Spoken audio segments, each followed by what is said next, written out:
भद्राद्री कोत्तगुड़म जिले के अश्वराव पेट में आरटीसी मुलाजमीन की हड़ताल के बायस बस स्टैंड सुनसान नजर आ रहा, जिसकी वजह से मुसाफिरों को शदीद मुश्किलात का सामना करना पड़ रहा।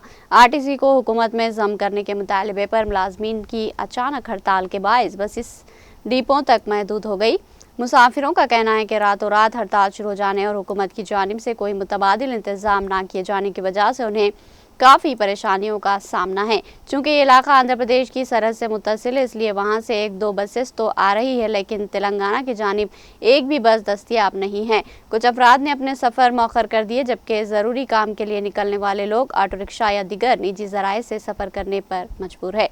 मुसाफिरीन ने शिकायत की कि बसों की अदम दस्तयाबी के बायस कार और ऑटो ड्राइवर्स को किरायों में 2 से 3 गुना इजाफा करके अवाम का इस्तेहसाल कर रहे।